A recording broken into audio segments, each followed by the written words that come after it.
والسلام على حبیبہ محمد وآلہ وصحبہ اجمعین اما بعد فاعوذ باللہ من الشیطان الرجیم بسم اللہ الرحمن الرحیم محمد رسول اللہ والذین معه اشداء علی الکفار رحماء بینہم تراہم رکعا سجدا یبتغون فضلا من اللہ ورضوانا سیماہم فی وجوہہم من اثر السجود ذلك مثل في التوراة ومثل في الإنجيل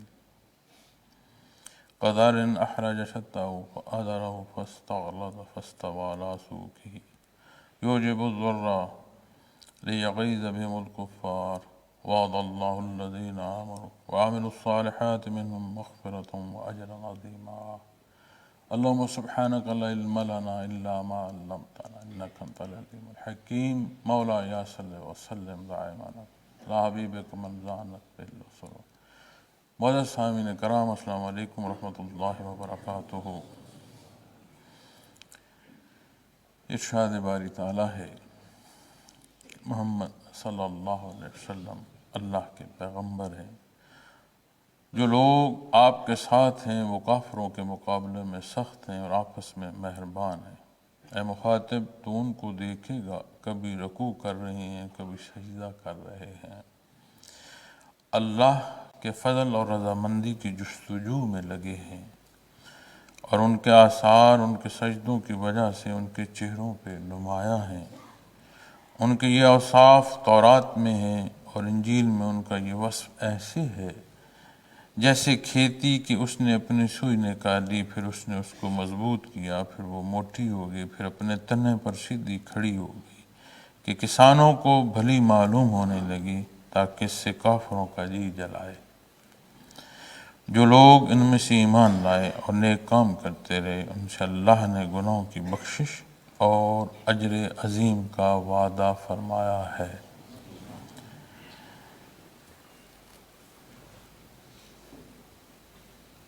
اللہ کریم کی تمام تخلیقات وہ بے مثل و بے مثال ہیں، واحد ذات ہے جو خالق ہے، اور اللہ جل شانہ نے انسان کو جو پیدا فرمایا یہ ایک تخلیقی نمونہ ہے۔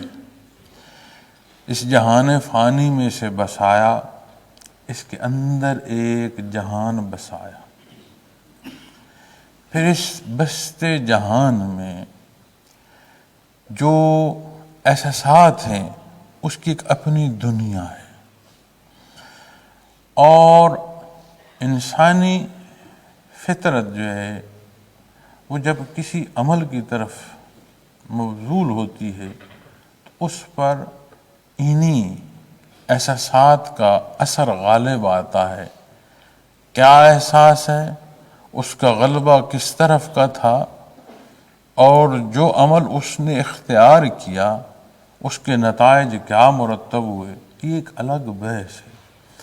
لیکن انسانی کردار پر، اعمال پر بہت بنیادی اور بڑا اثر اس کے ان خیالات کا اور احساسات کا ہوتا ہے جو اس کے اندر پیدا ہوتے ہیں۔ اس لیے تو آپ صلی اللہ علیہ وسلم نے نیت کو بنیاد ارشاد فرمایا، چونکہ کوئی نیت جو ہے ایسی شے نہیں ہے کہ جیسے لباس پہن رکھا اسی طرح کندھے پر جو ہے ہم نے اسے نیت کو بھی اٹھا رکھا ہے۔ ایک کیفیت اور حال ہے جو نہاں خانہ دل میں وارد ہوتی ہے۔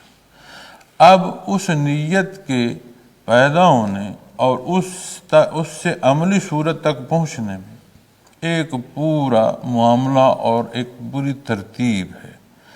کیا نیت تھی، کیا معاملہ اختیار کیا، کیا نتائج مرتب ہوئے، بات صالح تھی، بات غیر صالح تھی، یہ ایک الگ بحث ہے۔ تو اسی طرح قرآن کریم میں جہاں اللہ کریم نے اس تخلیق کو احسن التقویم ارشاد فرمایا ہے، اس کے مزاج پر بحث فرمائی ہے، اس کے حالات پر بحث فرمائی ہے، اس کی جستجو کو رب کائنات نے کلام ذاتی میں ارشاد فرمایا ہے، تو اس کی باریکیوں، اس کے پہلوؤں سے ایسا پردہ اٹھاتا ہے قرآن کریم کہ کہیں کوئی عقدہ نہیں رہتا، کوئی گانٹھ ایسی نہیں ہے جو قرآن کریم اور کلام ذاتی نے کھول نہ دی ہو۔ اب یہاں جب ہم اس آیہ کریمہ کی ترجمے اور تفسیر میں بات کریں گے تو باریکی جو حضرت جی رحمۃ اللہ تعالیٰ علیہ نے یہاں سے بیان فرمائی ہے، اللہ کریم آپ کے درجات بلند فرمائے، تو بندہ حیرانگی کی حد تک پہنچتا ہے۔ ارشاد باری تعالیٰ ہے محمد الرسول اللہ، کہ محمد صلی اللہ علیہ وسلم اللہ کے پیغمبر ہیں۔ درجہ رسالت اتنی بڑی عطا ہے کہ قرآن کریم میں بیشتر مقامات پر آپ کے اوصاف حمیدہ بیان فرمائے گئے، لیکن یہاں جب یہ ایک حصہ بیان فرمایا گیا تو یہ بات سمجھ آتی ہے کہ تمام جو عطائیں ہیں وہ اس عطا کے تحت آ جاتی ہیں، اس لیے یہاں یہ اکتفا کیا گیا۔ پھر درجہ رسالت وہ درجہ ہے جو خالق سے مخلوق کی طرف احکامات پہنچانے کا سبب ہے، اور یہاں متصل جو حصہ آیا کریمہ کا، اس میں وہ اوصاف بیان فرمائے گئے ہیں جو رب کائنات نے صحابہ کرام رضوان اللہ علیہم اجمعین کو عطا فرمائے۔ خالق اور مخلوق مابین اللہ کی یہ مقرب ہستیاں جنہیں رب کائنات نے اسی مخلوق میں سے پیدا فرمایا، لیکن منتخب فرمایا، ازل سے منتخب۔ تو جس موضوع کو ارشاد فرمایا جا رہا ہے اس موضوع کے حصے بھی اسی عطا کے تحت آتے ہیں، چونکہ یہی منصب جلیلہ آپ صلی اللہ علیہ وسلم کا ہے کہ مخلوق کو جہاں خوشخبری سنانی ہے وہاں انجام بد سے ڈرانا بھی ہے۔ تو معزز سامعین کرام، جب فرمایا گیا کہ وہ لوگ کیسے ہیں جن کی تربیت یہاں سے آپ کے در سے، جنہیں رب کائنات نے تربیت عطا فرمائی، ان کی بنیادیں کیسی ہیں، ان کی وہ جو کیفیت اور حال ہے وہ کیسی ہیں۔ فرمایا والذین معه اشداء علی الکفار رحماء بینہم، فرمایا اور جو لوگ آپ کے ساتھ ہیں وہ کافروں کے مقابلے میں سخت ہیں اور آپس میں مہربان ہیں۔ اب جب اس کی عمومی ترجمے پر بات آئے گی تو جو بات عمومی لے گا وہ یہ لے گا کہ اگر کوئی کافر ہے تو اس کے ساتھ رویہ سخت کیا جائے، مومن ہے تو اس کے ساتھ نرمی برتی جائے۔ بعثت محمد رسول اللہ صلی اللہ علیہ وسلم، واحد ذات آپ صلی اللہ علیہ وسلم کی جو حق اختیار کر رہے ہیں، جو حق ارشاد فرما۔ اب جتنے صحابہ کرام رضوان اللہ علیہ مجمعین کی بات یا پہلو ہم لیں، آپ کا حق ارشاد فرمانا اور انہیں دعوت حق کی طرف بلانا اور رب کائنات کا ان کے لیے ان حصوں اور ان بلندیوں کا قبول فرمانا ایک ترتیب ہے۔ کیسا رویہ آپ نے اختیار فرمایا؟ چونکہ جہاں آپ نے دعوت حق ارشاد فرمائی اس سے پہلے ان کا مزاج کیا تھا، اس سے پہلے ان کا مذہب کیا تھا، اس سے پہلے ان کا ماننا کیا تھا، اقرار کیا تھا، انکار کیا تھا، تو سمجھ آتی ہے کہ وہ بنیاد جو رویے سے بنتی ہے، وہ جو نیت ہے، وہ جو بات انسانی مزاج میں اس کے احساسات کی کر رہا ہوں، تو یہاں دو بنیادی احساس انسانی جو ہیں وہ بیان فرمائے گئے ہیں۔ کون سے ہیں؟ جب فرمایا نا اشداء علی الکفار، کہ کافروں کے مقابلے میں سخت ہیں، ایک کیفیت اور حال جو پہلے بیان فرمائی گئی ہے وہ سختی کی بیان فرمائی گئی، یعنی قوت غضبیہ۔ پھر دوسرے حصے میں جو بیان فرمایا گیا ہے رحماء بینہم، آپس کی محبت یعنی قوت شہوانیہ. اس کے بعد پھر ان کی عملی زندگی بیان فرمائی گئی، پھر اور کیفیت کو نہیں یا حال کو نہیں بیان فرمایا گیا. تو سمجھ آتی ہے کہ انسانی مزاج پر جو بنیادی طور پر دو کیفیت اور حال اثر انداز ہوتے ہیں، ایک محبت کا ہے اور ایک نفرت کا ہے. اب کوئی بھی جو وہ عمل کرتا ہے اس کے محرکات میں جو اس کی نیت ہے، اس نیت پر ان دو احساسات میں سے کسی ایک احساس کا غلبہ ہوگا. نام وہ کچھ دے لیں، وہ مانگنا یا کہنا یا چاہنا کسی طرف منسوب کر دے، لیکن محرکات میں جو بنیاد ہوگی ان دو احساسات میں سے ایک احساس ہوگا. تو فرمایا وہ لوگ والذین معہ، وہ لوگ کیسے خوش بخت ہیں، معہ جنہیں آپ کا ساتھ نصیب ہوا. کیا اللہ نے احسان فرمایا. پر اشداء علی الکفار، وہ کافروں پر سخت ہیں. اب کفر کیا ہے؟ انکار ہے. اس کا مطلب ہے کہ یہ متضاد ہے، تو بنیاد کیا ہوگی؟ اقرار. یعنی ان کا اقرار یا انکار، اس کی بنیاد جو کیفیت سختی کی ہے، اس کی حدود وہ ہوں گی جو اللہ اور اس کے حبیب نے مقرر فرمائی ہیں. آپ کے ساتھیوں کا، آپ کے غلاموں کا تذکرہ اور ان کے اوصاف بیان فرمائے رب کائنات نے یہاں. ان کے مزاج کیسے ہیں؟ اب اس ترتیب کو دیکھو. جب یہ درجہ رسالت بنیادی طور پر بیان فرمائی گئی تو یہ وہ درجہ ہے جو مخلوق کی تربیت کا سبب ہے، مخلوق تک خالق کا حکم پہنچانے کا سبب ہے. اب آپ کے رفقا کی جب بات ارشاد فرمائی جا رہی ہے تو ایک متصل عمل ہے. آج دین کیا ہے، فقہ کیا ہے، علماء کیا کہتے ہیں فقہ پر جب بات کی جائے، اور فقہ کی حدود و قیود اٹھائی جائیں، کیا ہیں؟ بنیادی طور پر کلام ذاتی ہے، قرآن کریم ہے. اس کی حدود و قیود کا تعین ارشادات محمد رسول اللہ صلی اللہ علیہ وسلم ہے، سنت خیر الانام ہے. اور جب بات تحقیقی حصوں میں آتی ہے تو کہتے ہیں خیر القرون سے دیکھو، اسے صحابہ کرام رضوان اللہ علیہ مجمعین نے کیسے سمجھا، کیسے اختیار کیا. ساری فقہی تدوین جو کی گئی اس کی بنیاد قرون صلح پر ہے. قرون صلح سے بات کوئی نہیں بات آتی. جہاں بات اجتہادی بھی آتی ہے وہ اجتہادی پہلو بھی پابند ہیں قرون صلح کے. کیوں؟ یہ وہ ہستیاں ہیں جنہیں رب کائنات نے پسند فرمایا معیت محمد رسول اللہ صلی اللہ علیہ وسلم کے لیے. تو درجہ رسالت بیان فرمایا. کیسی تربیت مخلوق کو نصیب ہوئی کہ وہ بنیادی جذبات پابند ہیں اللہ اور اس کے حبیب کے حکم کے. اب اسی تربیت پہلو کو جب مخلوق خدا تک کی بات جائے گی تو انہیں کون سی حدود و قیود دیکھنی ہے؟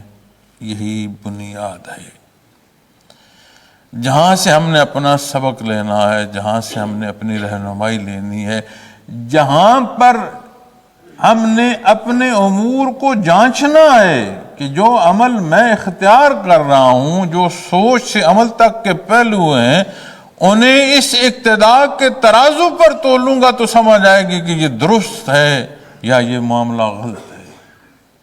تو یہ دو بنیادی اصول ہمیشہ یاد رکھنے کی ضرورت ہے کہ پسند و ناپسند اللہ اور اس کے حبیب کے حکم کے تحت ہو. تو کیا ہے؟ معاو، ساتھ نصیب ہوا. والذین معاو، انہیں کون لوگ جنہیں ساتھ نصیب ہوا. ان کے یہاں فضائل بیان فرمائے گئے کہ ان کی فضیلت ہے کیا. کیوں؟ انہوں نے جو چاہا، جو عمل کیا، وہ ہے جو اللہ اور اس کے حبیب نے پسند فرما، اس سے باہر کی بات نہیں. پھر معززین کرام ہم عبادات جب کرتے ہیں اور اپنے معاملات اور اپنی خواہشات ان سارے پہلوؤں کو دیکھتے ہیں تو اس حوالے سے یہ جو آیا کریمہ کے اگلے حصے بڑی وضاحت بیان فرماتے ہیں۔ اکثر جب میں اس آیا کریمہ پر بیان کیا ہے، مجھے نہیں یاد کہ شاید کبھی یہ آیا کریمہ مکمل ہوئی، پہلے 2 حصوں میں ہی، سطروں میں ہی ہماری بات رہ جاتی ہے، تو میں اجمالی بات کرتا ہوں، اس آیا کریمہ کے اختتام تک جاؤں گا۔ اس لیے اس موضوع پر اس لیے بات کر رہا ہوں، بندے مومن کی بنیاد اس لیے اسے زیر بحث لا رہا ہوں، آئے روز کوئی نہ کوئی ایسا واقعہ ہوتا ہے جس میں کوئی نہ کوئی دینی حصوں پر تجاوز ہوتا ہے، اور اس تجاوز کے جواب میں جو معاملات ہمارے سامنے آتے ہیں انہیں بھی کوئی فقہی حدود و قیود کے تحت لانا بات سمجھ نہیں رہتی۔ اسی طرح کہیں گستاخی کے مرتکب بدبخت دنیا کے کسی حصے میں ہوں یا دنیا کے اس خطے میں ہوں جو رب کائنات نے ہمیں وطن عزیز کی صورت میں عطا فرمایا، تو ہمارے جذبات یہ بنیاد ہے، تحت ہیں ارشادات محمد رسول اللہ صلی اللہ علیہ وسلم۔ جہاں آپ نے فرمایا جان دینی ہے وہیں جان دینی بنتی ہے، جہاں آپ نے ارشاد فرمایا جان لینی ہے وہیں جان لینی بنتی ہے، اس سے آگے پیچھے جو کوئی معاملہ اختیار کرے گا وہ ذاتی خواہشات کی پیروی پر ہوگا۔ اب جب مدینہ منورہ میں آپ صلی اللہ علیہ وسلم نے ہجرت فرمائی تو سب سے پہلے مواخات فرمائی، بھائی چارہ، مہاجرین و انصار کے مابین بھائی چارہ قائم کیا۔ اس بھائی چارے سے کیا ہوا؟ معیشت کی، روزگار کی، ضروریات کے تکمیل کا سبب ہوا۔ پھر دوسرا حصہ جو آپ نے فرمایا وہ میثاق ہے، معاہدہ، قانون، جو وہاں بسنے والوں کے مابین اور آپ اور ان کے مابین میثاق، ایک ضابطہ حیات طے ہوا۔ اسی ضابطہ حیات کی خلاف ورزی کرنے پر خیبر کے قلعوں سے یہودیوں کو نکالا گیا تھا۔ وہ بنیادی جو معاہدہ تھا اس کی خلاف ورزی کرنے پر اور مشرکین اور کافروں کا ساتھ دینے پر تو پھر وہی چیز جو بنی ہے کہ انہیں نکالا گیا غزوہ خندق کے بعد۔ اب اللہ کریم نے احسان فرمایا، ریاست مدینہ کے بعد اس دھرتی کے سینے پر دوسری جو ریاست قائم ہوئی ہے اسلام کے نام پر، وہ وطن عزیز پاکستان ہے۔ تاریخ اٹھائیے، دیکھیے، یہ دوسری ریاست ہے جس میں یہی معاملہ پیش آیا جو مہاجرین اور انصار کے تحت بات آئی۔ وہاں آپ صلی اللہ علیہ وسلم نے مواخات کا معاملہ فرمایا، اور ہم آج تک مہاجرین و انصار لڑ رہے ہیں، ہم نے وہاں سے سبق حاصل نہیں کیا۔ دوسرا، جب بات میثاق کی آتی ہے تو ہم جہان بھر کے قوانین لیے پھرتے ہیں، پاکستان کے معرض وجود آنے سے پہلے کے قوانین لیے پھرتے ہیں، لیکن ایک قانون جس کی طرف ہمارا دھیان نہیں جاتا، جسے ہم نہیں چاہتے، وہ ہے جو اللہ اور اس کے حبیب نے بیان فرمایا۔ جب اس کی طرف نہیں جاتے، مواخات نہیں کرتے، میثاق نہیں کرتے، معیشت بہتر کیسے ہو، لا قانونیت سے چھٹکارا کیسے ہو؟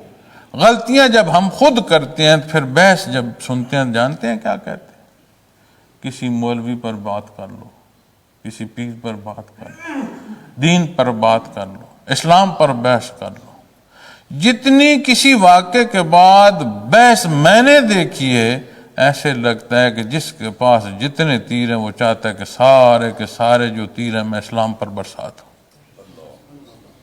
آپ سنیں تبصرے سنیں، خبریں دیکھیں، تحریریں پڑھیں، کیا ایسا نہیں ہے؟ اور جو ہم عمل کر رہے ہیں وہ اسلام کے خلاف کر رہے ہیں، اس کے نتائج ہم بھگت رہے ہیں، پھر ہماری ساری جو تیر اندازی وہ پھر اسلام پر ہوتی ہے۔ کیسے آگ سے آگ کو بجھاؤ گے؟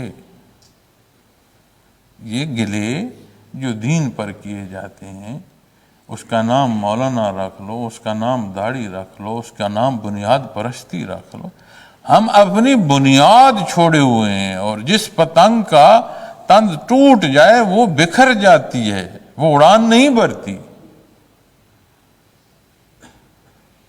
تو اس لیے بنیادی ضرورت ہے کہ نبی کریم صلی اللہ علیہ وسلم نے مواخات سے معیشت کا معاملہ حل فرمایا، میثاق سے نظم پیدا فرمایا۔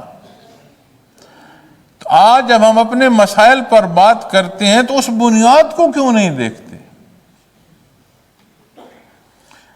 ہم اس بات کو تو لیتے ہیں کہ فلاں شخص نے بات غلط کی، ایک عمل کو بحث لاتے ہو، محرکات کو کیوں نہیں دیکھتے؟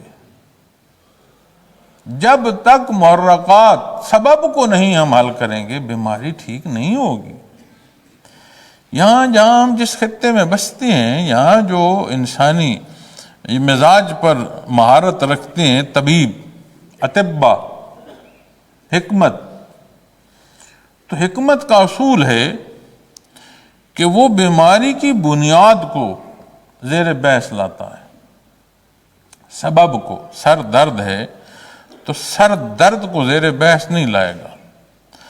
شاید سر درد کا علاج وہ معدے سے کر رہا ہو کہ تبخیر معدے میں، اس لیے معدہ درست ہو تو درد ٹھیک ہو جائے گی۔ کیوں؟ اس لیے کہ یہ جو درد ہے یہ رد عمل میں ہے۔ عمل کیا ہوا؟ جو سبب بنا، جو بنیاد ہے وہ کا۔ اور یہ جو جدید طریقہ علاج ہے ایلوپیتھی، یہ کون نہیں ڈھونڈتا کہ سبب کیا، یہ سر درد ہے تو سر درد پر ہی اثر والی دوائی بناتا ہے۔ اور اللہ کریم نے ایسا، وہ غفور الرحیم ہے، ایسے تخلیقات کے نمونے ہیں، اگر کسی ایک پتے میں علاج ہے کسی بیماری کا، تو اس علاج کی جو دوا ہے، اس کے جو مضر اثرات ہیں، ان کا علاج بھی اسی پتے میں اس نے رکھا ہے۔ اور دیسی طب اس پورے پتے کو اٹھاتی ہے کہ اس دوا سے جو علاج کرنا مقصود ہے، اس سے جو وجود پر منفی اثرات مرتب ہوں گے، اس کے لیے بھی اسی پتے میں علاج ہے، وہ پورا پتا پیس کر دیتی ہے۔ اور جدید جو نظام ہے علاج کا، ایلوپیتھی، یہ اس پتے سے اس ایک حصے کو اٹھاتی ہے جو اس درد کی دوا ہے۔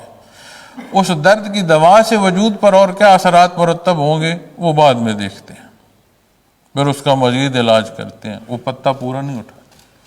جب بات دین اسلام کی آئے گی تو یہ اصول ارشاد فرمایا نبی کریم صلی اللہ علیہ وسلم نے، جو رحمت للعالمین ہے، بات مسلمین کی نہیں ہے، بات یا ایھا الناس پر نہیں ہے، عالمین کی بات ہے۔ اور رسول عطا فرمائے رب العالمین، ہر ایک کا پالن ہار۔ اس طب کے معاملے سے وجود پر بحث لا کر بات ہمیں سمجھ آتی ہے، اور جو ہر سوال کا حقیقی جواب ہے، عین صحیح جواب ہے، اسے ہم نہیں سمجھنا چاہتے۔ اسلام بنیادی جواز کو ختم فرماتا ہے۔ دیکھیں نا، اشداء علی الکفار، اس کفر کے ساتھ نفرت ہے۔ فرد کے ساتھ جو انسانی رویے ہیں، مطلق کسی انسان کا پیا گیا پانی جھوٹا، اسے منع نہیں فرمایا۔ یہ نجاست کا کہنا یا محسوس کرنا ہمارے رویے ہیں۔ اسلام پر بات آئے گی تو فرماتا ہے مطلق انسان کا جو جھوٹا ہے وہ جھوٹا نہیں ہے، اسے پیا جا سکتا۔ تو جب بات ان حالات کی آئے گی معزز سامعین کرام، تو یہ بنیاد ہے ہماری نفرت یا ہماری محبت۔ جب لا الہ الا اللہ محمد الرسول اللہ صلی اللہ علیہ وسلم کہہ دیا، عرض کر دیا، یہ نصیب ہو گیا، تو پھر معاملے سارے وہ ہیں جو اللہ اور اس کا حبیب پسند فرماتے۔ پھر بیچ میں اور آپ نہیں ہیں، یہ میں اور آپ بیچ میں ہیں تو یہ معاملات پیش آتے ہیں، ہمارے یہ حالات۔ آج من حیث القوم ہم سارے ان موضوعات کو لیتے ہیں۔ ایک گزرے کل میں ناخوشگوار واقعہ پیش آیا۔ اب واقعہ پیش آیا، اس واقعے کے پیش آنے پر 24 گھنٹے ہو گئے ہیں، ہر ذریعہ ابلاغ جو ہے پوری شد و مت سے لگا ہوا ہے۔ اچھا، ذریعہ ابلاغ تو اس موضوع کو زیر بحث لا رہے ہیں، جن کے پاس اختیار ہے، جنہوں نے حل کرنا ہے، ان کی ساری بحث بھی جو ہے وہ بھی ساری دین اسلام پر آ جاتی ہے۔ اچھا، اس واقعے کو زیر بحث لا رہے ہو اور اس بنیادی بیماری کو زیر بحث نہیں لاؤ گے جو اس واقعے کا سبب بنی ہے، تو یہ واقعات تو آئے روز ہوں گے۔ آئے روز ہم اپنے دین پر جو ہے وہ ہم تشن و تراش کرتے رہیں گے۔ اب کیا سبب ہے؟ بنیادی طور پر ایک فکر ہے لا قانونیت۔ اس کا کیا مطلب ہے؟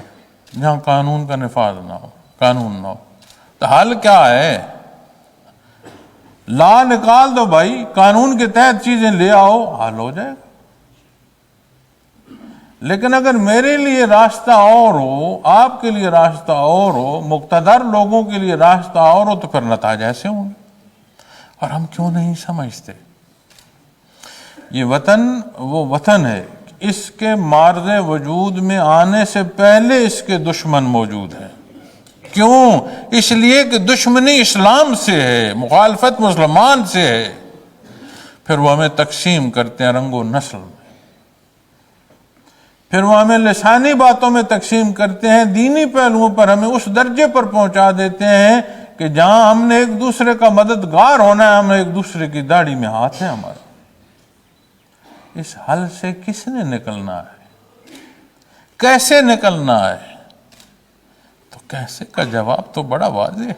اشداء فرما اشداء علی الکفار رحماء بینہم، تو حل تو ہمیں قرآن کریم دے رہا ہے۔ جس نے نکلنا ہے اس کا اس حل پر عمل پیرا ہونا بنیاد ہے۔ تو بجائے دین کو بحث میں لاؤ، بجائے دیندار کو بحث میں لاؤ، آئیں ہم اپنی غلطیوں کی نشاندہی کریں۔ اللہ کریم کے نام پر معرض وجود میں آنے والا یہ وطن، جس پر ہزاروں لاکھوں جانیں قربان ہیں، یہ تو ہزاروں لاکھوں کے بعد پارٹیشن کے دن کی بات ہے۔ وہ 1857 کی جو جنگ آزادی ہے، وہاں سے لے کر یہاں تک کتنے شہداء ہیں؟ کون جانتا ہے انہیں؟ کون واقف ہے ان کے قبور سے؟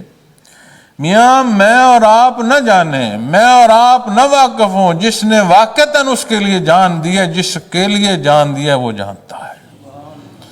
جس دن زمین کی صحرائی کر دی جائے گی، جس روز یہ زمین مخلوق کو اگل دے گی، اس دن سمجھ آئے گی کس کی قبر پر بیٹھے فرشتے اس کے منتظر ہیں کہ آؤ تمہیں میدان حشر میں لے جائیں۔ قرآن کریم کیا فرماتا ہے؟ گھبرانا نہیں ہے، آج تمہیں پریشانی کی ضرورت نہیں ہے۔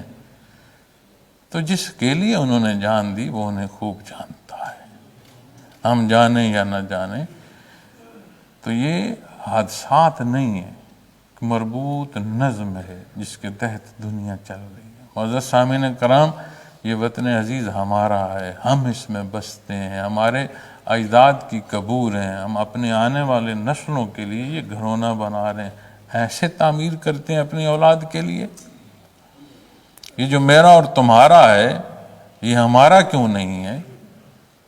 یہ میرا کیوں نہیں ہے؟ میری اولاد کے لیے ہم اسے کیوں نہیں سمجھتے؟ تو یہ جو اپنا اپنا گھر لے کر 5 مرلے 3 مرلے کنال کا لے کر ہم بیٹھے ہیں نا، میرا گھر، یہ ایسے ہی ہے جیسے ایک گھر میں کوئی ایک کمرہ ہو، جب چھت گرتی ہے تو پھر کمروں کی بات کو نہیں آتی، چھت پورا گھر ملیا میٹ کر دیتی ہے۔ تو یہ میں اور آپ جو اپنی اپنی چوکٹیں لے کر بیٹھے ہیں، اس وطن عزیز کی بات کیوں نہیں کرتے؟ یہ جو ہمارے سروں پر چھت ہے، اس کی کیوں نہیں بات کرتے؟ جو جتنا اختیار رکھتا ہے، ہر خرابی کا اتنا اس کو جواب دینا پڑے گا، اور ہر بہتری کے عمل میں اس نے جتنا حصہ دیا اتنا اس کا اجر اور ثواب اسے نصیب ہوگا۔ مخلوق ہمیں کیا کہے گی، ہمیں کتنا اچھا کہے گی، کتنا برا کرے گی، ہمیں اس کی ضرورت کیا ہے؟ اپنے اللہ کے لیے کیوں نہیں کرتے؟ اور کون سا ایسا عمل ہے جو اللہ اور اس کے حبیب کے لیے کیا جائے اور اس سے مخلوق کو تکلیف ہو نہیں سکتا؟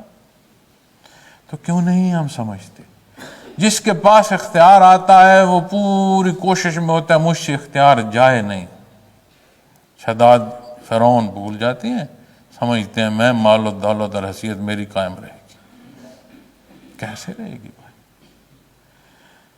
جیسے دن ڈلتا ہے، جیسے رات چلتی ہے، زندگی ایسے چلتی ہے۔ روز اٹھ کر آئینہ دیکھو، روز شہادت دے گا کہ تیری زندگی کا ایک دن گزر گیا اور تیرا وجود شہادت دے رہا ہے، یہ روز آئینہ بتلائے گا۔ تو کیوں نہیں ہم سمجھتے؟ ضرورت ہے واپس اس بنیاد کی، کہاں سخت ہونا ہے اور کہاں نرم ہونا ہے۔ اور یہ کن کے لیے بیان فرمایا گیا؟ والذین معہ، جنہیں آپ کا ساتھ نصیب۔ تو کیا ہم آپ صلی اللہ علیہ وسلم کی امتی نہیں ہیں؟ کیا ہمارے کلمہ شہادت میں لفظ کانا ہے؟ تو کس نے سمجھنا ہے؟ آج کا ذمہ دار کون ہے؟ یہ جو ہم باہر بیٹھے تماش بین کی طرح زیر بحث لاتے ہیں معاملات کو، ان کا حساب کتاب ہوگا تو اللہ کے حضور کون سرخرو ہوگا کہ یا اللہ میں تو بیٹھا بحثیں کرتا رہا تھا، جہاں اپنا عمل ہے وہ کر لے جو مجھے پسند ہے؟ نہیں۔ تو کم از کم ہم اپنے اندر اور کچھ نہیں، یہ تو کر لیں کہ جو میرا عمل ہے، جو میرا کلام ہے، جو میری حرکت ہے وجود کی، وہ ایسی ہوگی کہ جو دین کے تحت ہوگی، وہ ایسی ہوگی جو اپنے ملک اور قوم کی سلامتی کے لیے ہوگی۔ کم از کم میں اپنا عمل ایسا رکھوں جس سے اس ملک کو، اس قوم کو، مسلمانوں کو دین اسلام پر حرف نہ آئے، میرے کسی عمل سے نہ حرف آئے، میں بہتری کا سبب کروں۔ تو زندگی بڑی تھوڑی ہے۔ قوموں کی زندگی جو ہے وہ ماہ و سال پر بحث نہیں آتی، اسے کہتے ہیں ہر 10 سالہ ڈیکیٹ، 10 سال۔ جب قوموں کی زندگی یا قوموں کی نبض دیکھی جاتی ہے نا، اب میری اور آپ کی جب نبض دیکھی جائے گی نا، وہ منٹ پر رکھیں گے، 1 منٹ میں کیسی دھڑکی، کون سی انگلی کے نیچے دھڑکی، کس انگلی کے نیچے کتنا پریشر تھا، کتنی اس کی دھڑک تھی، یہ دیکھیں گے۔ لیکن جب قوموں کی بات آتی ہے نا، تو قوموں کی جو نبض ہے اس کے لیے پیمانہ بنیادی 10 سال ہے۔ تو ہماری تو کل زندگی اوسط جو ہے وہ 50 سال کے لگ بھگ ہے اس خطے میں، تھوڑی ہے 50 سے بھی جو اوسط عمر۔ تو بھائی اگر 50,000 سال ہو جائے تو بھی تو پتہ نہیں چلنا کیسے گزر گئے۔ فرماتا ہے نا، یہ سمجھتے ہیں کہ انہوں کو عمر 1000 سال ہو جائے، تو 1000 سال بھی ہو جائے تو قرآن کریم نہیں فرماتا کہ وہ بھی ختم ہو جائے۔ تو جب ہمارا عمل اللہ کے لیے ہوگا، اس کی پسند کے تحت ہوگا، نبی کریم صلی اللہ علیہ وسلم کے اتباع میں ہوگا، تو ہمیں تو اس سے غرض ہی نہیں کہ کون ہمیں تمغہ دیتا ہے اور کون ہمارا تمغہ نہیں ہمیں پہنچاتا۔ ہمیں تو بات اس سے کہ اپنے اللہ کی رضا کے لیے کریں۔ تو بجائے اس بحث میں پڑھنے کے کہ سارا الزام ہم دین پر یا دین پر عمل پیرا ہونے والوں پر لگا دیں، اپنے آپ کو دیکھیں بھائی۔ میں حیران ہوتا ہوں، ساری دین پر بات کر رہے ہوتے ہیں اور میں نہیں سمجھتا کہ بندہ ان سے پوچھے کیا نماز پنجگانہ پوری ہے تیری؟ کیا وہ مولوی صاحب کے لیے پڑھنی ہے، پیر صاحب کے لیے پڑھنی ہے؟ وہ جو بنیاد ہے دعوی ایمان، جو رب کائنات نے تجھے انعام عطا فرمایا اپنے حضور پیش ہونے کا، وہ تم نے حاصل کرنا ہے بھائی۔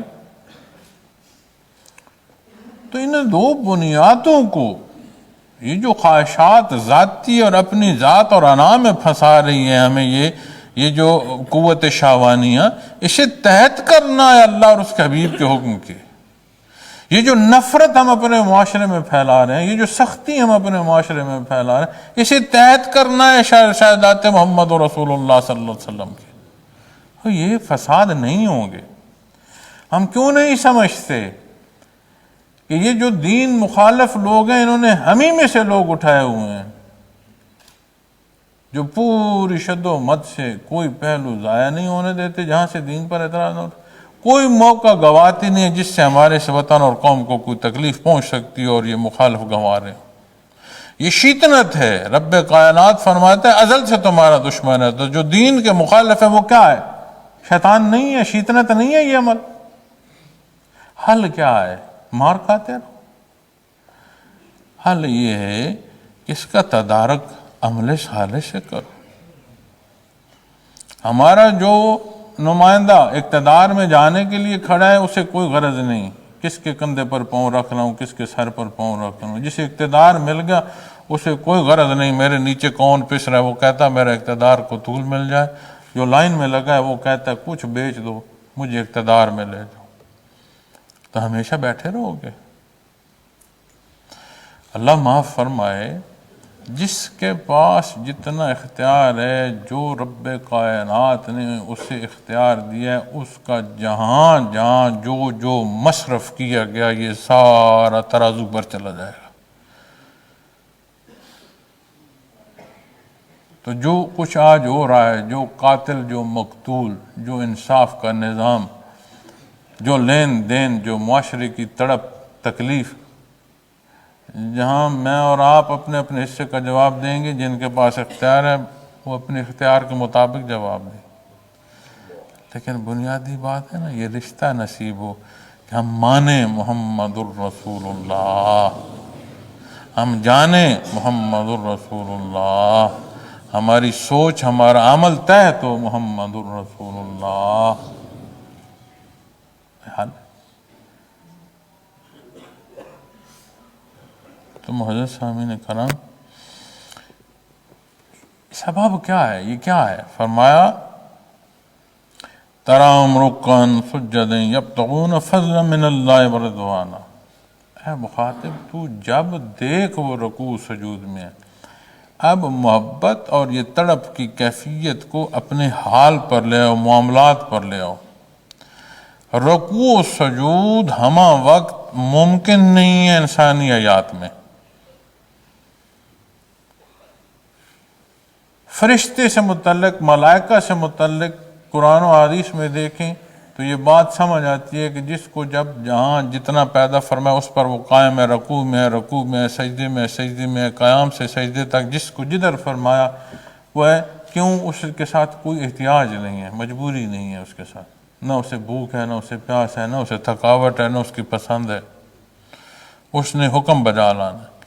دنیا میں اللہ کریم نے انسان کو پیدا فرمایا، دنیا کو عالم اسباب بنایا، اس کے ساتھ عوارضات دنیا منسلک کی وسائل عطا فرمائے، پھر اس کی تربیت کا نظام فرمایا، انبیاء رسول مبعوث فرمائے۔ اس حکم کے تحت، اس تربیت کے تحت اپنے معاملات کو اختیار کرو، انہی اسباب میں اپنی محنت مزدوری کرو، اپنے ذرائع اختیار کرو، یہ جائز ہیں، یہ ناجائز ہیں، یہ تمہاری ضروریات جائز ہیں، ان کی تکمیل اس جائز طریقے سے کرو۔ تو بنیاد ایمان، عبادات اور معاملات ایک ایک حصوں تک رب کائنات نے تعلیم فرمائی، انبیاء علیہ السلام نے ظاہری موقع پر اختیار کرتے ہوئے تربیت فرمائی۔ تو یہاں جب ہمارے اس حصوں میں بات آئے گی تو رب کائنات نے صحابہ کرام رضوان اللہ علیہم اجمعین، وہ جنہیں آپ کا ساتھ نصیب ہوا، فرمایا مخاطب تو جب دیکھ وہ رکوع سجود میں۔ کیا بات ہے! تو حضرت جی رحمۃ اللہ تعالیٰ علیہ جب یہاں تفسیر فرماتے ہیں، وہ فرماتے ہیں ان کا ہر عمل اتباع محمد الرسول اللہ صلی اللہ علیہ وسلم میں، ان کی ہر عمل کی نیت رضائے باری تعالیٰ، تو رب کائنات نے ان کے ہر عمل کو رکوع سجود قرار دے دیا۔ سوچو تو صحیح، ہماری سوچ، ہمارا عمل، ہمارا چاہنا، ہمارا ناراض ہونا، ہمارا حاصل کرنا، ہمارا دینا سب اللہ کے نام پر ہو تو معاشرے میں یہ تکلیف ہو جو آج ہے۔ تو کیا وصف ہے دوسرا؟ یہ کہ اپنی ہر عمل کو اس کے حکم کے تحت کر دو. وہ شرف قبولیت اس درجے کی دے رہا ہے کہ اسے عبادت فرما رہا ہے. رکوع جو ہے، رکوع سابقہ امتوں میں جیسے بنی اسرائیل کے بے شمار واقعات بیان فرما جاتے ہیں، تو وہاں رکوع نہیں، سجود تو ملتے ہیں، رکوع نہیں ملتے. تو امت محمد رسول اللہ صلی اللہ علیہ وسلم کو جہاں قیام اور سجدے کا بیچ میں رکوع کا بھی ارشاد فرما. رکوع ایک ایسا تعظیمی پہلو ہے جو اعلان کرتا ہے کہ جو حکم ہے میں اس کے تابع ہوں. پھر وہ اس حکم کو، اس تابع ہونے کو سجدے پر پہنچاتا ہے اور اپنی بلند ترین جگہ جو ہے وہ ماتھا جو ہے وہ زمین پر ٹیکتا ہے. اور حدیث شریف کے تحت یہ وہ موقع ہوتا ہے جو سب سے قرب کا موقع ہے اپنے اللہ کے حضور. حضوری کا بہترین نمونہ جو ہے وہ سجدہ ہے. پھر وہ وہاں پہنچتا ہے. رب کائنات کھانے پینے کو، لین دین کو، والدین کے ساتھ جو حقوق کی ادائیگی ہے، فرائض کی ادائیگی ہے، اولاد کے ساتھ معاملات، ہر حصے کو، میاں بیوی کے رشتے کو، ذات سے لے کر معاشرے تک کے معاملات. کیا صحابہ کرام رضوان اللہ علیہم اجمعین وہ ہستیاں جنہیں رب کائنات نے اپنے حبیب کی خدمت کو چنا، عمومی زندگی بسر نہیں فرمائی؟ ان کے ہر عمل کو رب کائنات نے رکوع سجود ارشاد فرمایا. کیوں؟ اللہ کی رضا کے لیے کیا. کیسے کیا؟ ارشادات محمد رسول اللہ صلی اللہ علیہ وسلم کے تحت کیا. تو وہ جو محبت اور سختی، وہ جو غضبیہ کی کیفیت ہے اور شاوانیہ کی کیفیت ہے، اسے ضبط درکار ہے اتباع محمد رسول اللہ صلی اللہ علیہ وسلم. وہ پابند ہے، اس پابندی کو اختیار لاؤ. اپنے ہر معاملے میں دین اسلام کی پیروی کرو تو تمہارا ہر حصہ رکوع سجود میں ہوگا. جس کا لمحہ لمحہ رکوع سجود میں گزر رہا ہے وہ تو کسی ایک چرند پرند، ایک چینٹی کو تکلیف پہنچانا نہ چاہے گا کہ چہ جائے کہ وہ انسان کو پہنچا رہا ہو. تو اللہ کی مخلوق پیاری ہوگی. تو معزز سامعین کرام، یہ اگلا حصہ جو ہے، یبتغون فضلا من اللہ ورضوانا، کس لیے؟ اس لیے اللہ کا فضل نصیب ہو. یہ جستجو قائے کو ہے. فرمایا اللہ کے فضل اور رضامندی کی جستجو میں لگے ہیں. کیا چاہیے؟ اللہ راضی ہو جائے، اس کا فضل نصیب ہو جائے.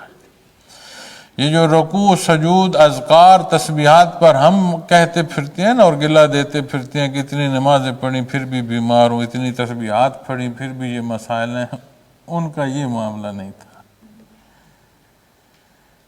وہ خالص اللہ کا فضل تلاش کر رہے تھے، اس کی رضا تلاش کر رہے تھے. جب اس کی پسند کا بنیاد ہوگی، پسند بنیاد ہوگی اور اس کی پسند کا چاہنا ہوگا تو پھر معاملہ رکوع سجود کی طرف جائے گا. وگرنہ رکوع سجود شاید رکوع سجود ہی نہ رہیں جب اس کی ذات مقصود نہ ہو. اگر رکوع سجود انہیں شرف قبولیت ہو تو حرم شریف میں جاؤ، جگہ نہیں ملتی تھی. مساجد میں جاؤ، جگہ نہیں ملتی تھی. شہر میں جاؤ جمعہ پڑھنے، جگہ نہیں ملتی، جوتیوں میں جگہ نہیں ملتی. اتنے رکوع سجود اور اتنے حجاج اور اتنا عمرہ کرنے والے پھر ایسے معاشرے ہوتے ہیں. تو سمجھ آتی ہے کہ رکوع سجود اس کے لیے، اپنی بزرگی کے لیے نہیں، اپنی دنیا کے سودوں کے لیے نہیں. وہ بنیاد جو بنیادی محبت اور نفرت کی کیفیات ہیں وہ یہاں تک آ رہی ہے بات، چونکہ وہ بنیاد ہیں. تو معزز سامعین کرام، جب بات یہ ہوگی، فرمایا سیماہم فی وجوہہم من اثر السجود، ان کے آثار ان کے سجدوں کی وجہ سے ان کے چہروں پر نمایاں. ہم ٹھیکریاں رکھ کر، پیشانیاں رگڑ رگڑ کر سجدے بناتے رہے نہیں. یہ وہ چہرے ہیں جن پر ایمان نظر آتا ہے. اور یہ رگڑنے سے نہیں کہ ہم سجدے پر جائیں تو ہم صف پر ماتھا رگڑتے رہیں کہ نشان بن جائے. اس نشان کی یہ بات نہیں ہے. اس کیفیت سے جو رکوع سجود میں یہ جو ہے نا اشداء علی الکفار رحماء بینہم، یہ جو دو بنیادیں ہیں، یہ جو نیک نیتی اختیار کرنی ہے وہ چہرے کو روشن کرتی ہے، اور چہرے کی روشن رگڑنے سے نہیں، اتباع محمد رسول اللہ صلی اللہ علیہ وسلم سے ہے، خالص اتباع اختیار کرنے سے ہے۔ اور جس کے چہرے پر یہ نشان ہوتا ہے اسے نہ رگڑنے کی ضرورت ہے نہ بتانے کی ضرورت ہے، کیونکہ وہ کسی کو بتانے کے لیے تو عمل کر نہیں رہا۔ یہ اس کی شان ہے کہ وہ پیشانیاں روشن کر دے، وہ چہرے روشن کر دے۔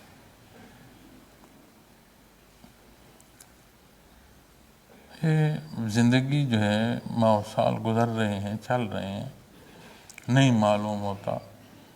یہیں حضرت رحمۃ اللہ تعالیٰ علیہ نے اسی طرح 2-3 دسمبر کو بیان فرمایا، 7 دسمبر 2017 آپ کا وصال ہوا۔ یہیں آپ نے خطاب فرمایا، یہیں سے ہم اٹھے، وہاں سے اسی طرح ساتھی ابھی اٹھے تھے تو ہم وہاں سے گاڑی میں بیٹھ کر جو اسلام آباد کی طرف روانہ ہوئے۔ آخری بات یہاں سے کر کے اس واقعے کو آج 4 سال ہو گئے۔ اللہ کریم آپ کے درجات بلند فرمائے، اللہ کریم مشائخ اعظام کے درجات بلند فرمائے۔ ہماری تربیت کیسی کی مشائخ اعظام نے؟ ہمیں انہوں نے کیا تربیت دی؟ کیا حضرت نے ہمیں کبھی اپنے سجدوں پر لگایا؟ اپنی پسند و ناپسند پر انہوں نے فرمایا میری پسند و ناپسند میں ڈھل جاؤ۔ یہ جو ایک جماعت کے طور پر ہمیں اکٹھا فرما گئے ہیں، دیکھو تو صحیح، رنگ و نسل کی تقسیم، خطوں کی تقسیم، اس جہان فانی کا کوئی کونا ایسا نہیں ہے جہاں پر اس جگہ کی نسبت سے اللہ اللہ نہ ہو رہی ہو۔ تو ہماری ذمہ داری یہ ہے کہ جہاں کی آواز چلے ہم بھی اسی کے ساتھ بہہ جائیں۔ رب کائنات نے علوم دینیہ کے ظاہری پہلوؤں کے ساتھ کیفیات محمد رسول اللہ صلی اللہ علیہ وسلم سے نوازا ہے، تو کیفیات کا گھر، وہ تعلق رب کائنات نے ہمیں عطا فرمایا جو قلب اثر محمد رسول اللہ صلی اللہ علیہ وسلم تک پہنچاتا ہے۔ ہمارے ذمے تو ذات نہیں ہے، ہمارے ذمے تو مخلوق کی تربیت اور ان کے لیے جو خدمت ہے وہ ہمارے ذمے ہے۔ تو کیا سمجھتے ہیں جیسے میں اور آپ ایسے روبرو بیٹھے ہیں، یہ شب و روز اسی طرح چلتے رہیں گے؟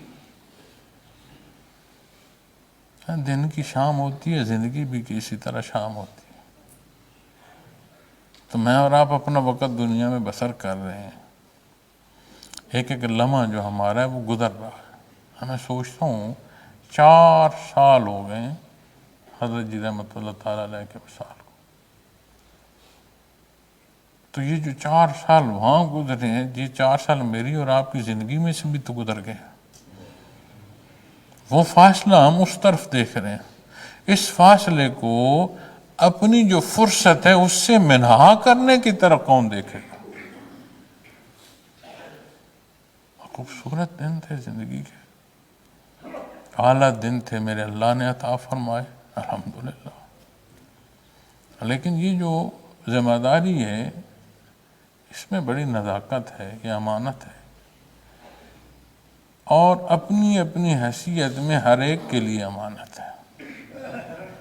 میرے لیے تو ہے ہی ہے، لیکن میرے ساتھ اس سلسلہ میں منسلک ہر فرد، خاتون، مرد، بچہ، بڑا، اس کی اپنی حیثیت کے مطابق یہ امانت اس کے ساتھ بھی امانت ہے۔ جو اسے دیا جا رہا ہے، جو اسے سکھایا جا رہا ہے، کیا وہ خالص ہے؟ کیا وہ اللہ اور اس کے رسول صلی اللہ علیہ وسلم کے حکم کے لیے ہے؟ کیا وہ رضا باری تعالیٰ کے لیے ہے کہ پیر صاحب کی رضا ہے؟ جو آپ سیکھ رہے ہو، جو لوگوں تک آگے پہنچا رہے ہو، جس کی ذمہ داری نہیں ہے کم از کم لوگوں کے ساتھ معاملات میں تو ہے، کیا اس کے معاملات شہادت دیتے ہیں کہ یہ معاملات اتباع محمد رسول اللہ صلی اللہ علیہ وسلم سے مزین ہیں، آپ کے حکم کے تحت ہیں؟ تو ہر ایک اپنی حیثیت میں اپنے اپنے حصے کا امین ہے۔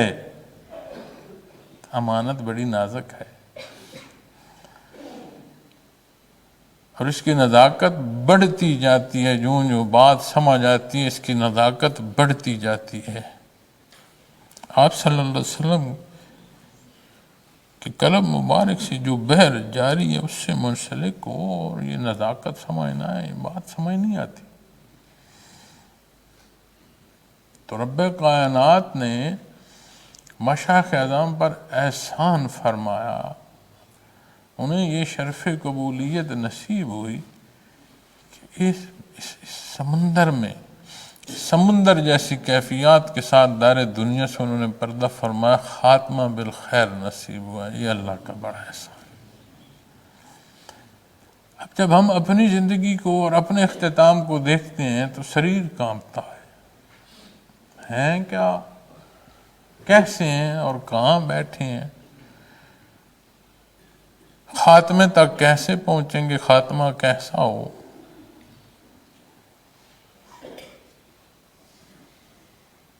تو اس کیفیت کو جس کا میں اپنے ملک و قوم اور اپنی امت میں حل کے لیے بیان کر رہا ہوں، تو میں اپنے آپ کو اس سے منہا کیسے کر سکتا ہوں؟ آپ اپنے آپ کو اس سے منہا کیسے کر سکتے ہیں؟ لیکن کیا درکار ہے؟ پیر صاحب بننا درکار ہے، بزرگ بننا درکار ہے، منازل بالا کا کہلانا درکار، کیا درکار ہے؟ ہمیں کیا چاہیے؟ ہم کیا متلاشی ہیں؟ یبتغون فضلا من اللہ ورضوانا، کیا ہے؟ اللہ کریم ہماری غلطیاں معاف فرمائے۔ ہمیشہ کی طرح یہ آیا کریمہ مکمل نہیں ہوگی، لیکن اس دکھ اور تکلیف کے ساتھ کہ غلطی بھی ہم ہی کرتے ہیں، پھر دین پر ساری سنگ باری بھی ہم ہی کرتے ہیں، عمل بھی اپنا برا، سنگ باری بھی اپنوں پر، کیا عالم ملے گا اس سے؟ کسی کے تبدیل ہونے سے غرض نہیں، یہاں سے بنیاد تبدیلی کی رکھو۔ ملک و قوم والے حل چاہتے ہیں، قوانین موجود ہیں، ان کے اطلاق کی ضرورت ہے۔ ذات سے بالا ہو کر قوانین جو ہیں ان کا اطلاق کیا جائے۔ اور میں حیران ہوتا ہوں، دنیا کے ہر سوال کا جواب ہے قرآن کریم میں۔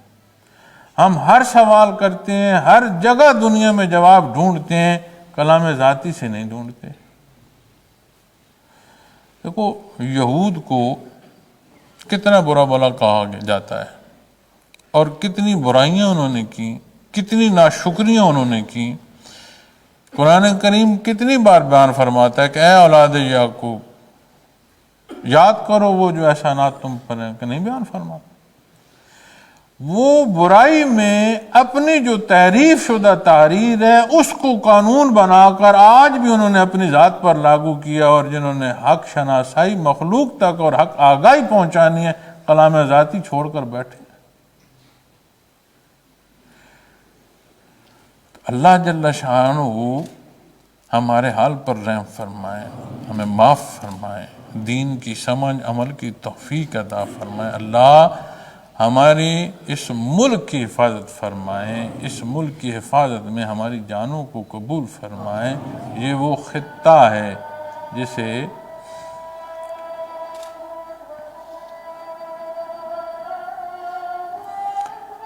معزز سامعین کرام، یہ وہ خطہ ہے جس خطے کو نام سے غزوۃ الہند یہ ارشاد فرمایا محمد رسول اللہ صلی اللہ علیہ وسلم، اللہ نے اس کے لیے قبول فرمائے۔